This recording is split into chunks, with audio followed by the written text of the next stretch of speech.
gamers. I didn't fuck up my audio. Ooh. But, I'd like to discuss a topic. It's about video games, because I don't have anything else in life to aspire to talk about. But it's about cities versus medieval times. What makes a better video game world? Now for this example I'll be using, for the modern example or city or whatever, I'll of course be using GTA, maybe a little bit of Just Cause. But you know, basically any new game, I should probably close the windows. But when you're in the city, the only thing that stands out are towers, that tower over you. Because, no duh. It's real hard to make a part of a town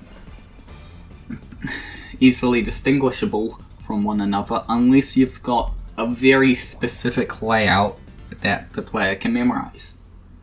For example, Grand Theft Auto, when you're in the city, you drive around, everything looks the same.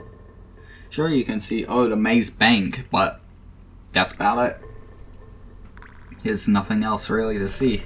When you get to the sand deserts, dunes, whatever, it looks a bit better, but aside from that, the main city just looks generic and there's no real, oh, I know where to go.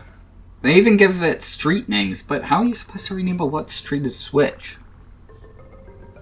And there's Just Cause, which, well, the first game doesn't really have cool locations.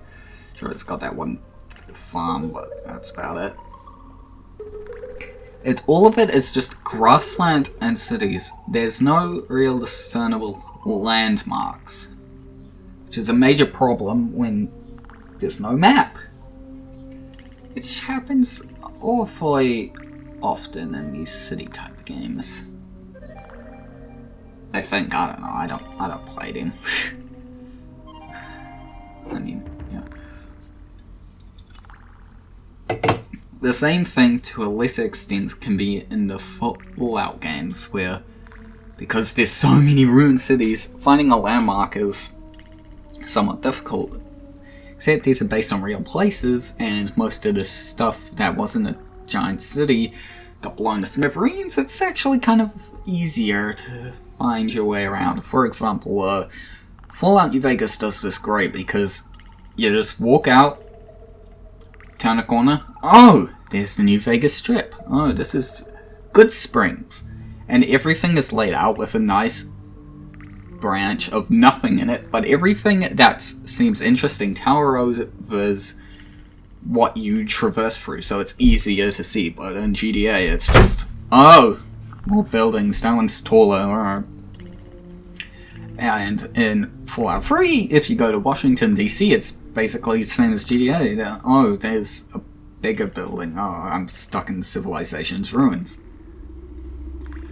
And then, bless its heart, well, bless New Vegas, but also bless Witcher 3, because it, like most medieval games, it's just mostly grassland and lakes, like who cares?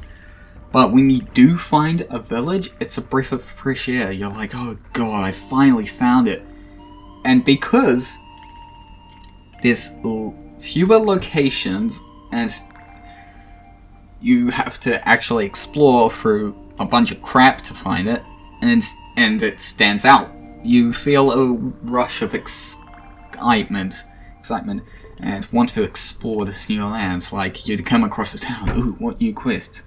But if you're in GTA and drive into a new suburb, it's just, have a suburb. Not helping that there's no quests in GTA. Well, it's, well, I mean, there is, but there's...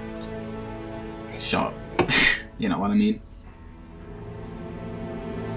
However, sometimes you don't need landmarks, you just need a GPS, or one or two biomes which can act as a landmark, like maybe one big mountain. But this means that in general the game has to rely on storytelling and gameplay in order to keep people invested in playing, rather than exploring all the nooks and crannies, which is easier to make because you don't have to pay for voice acting.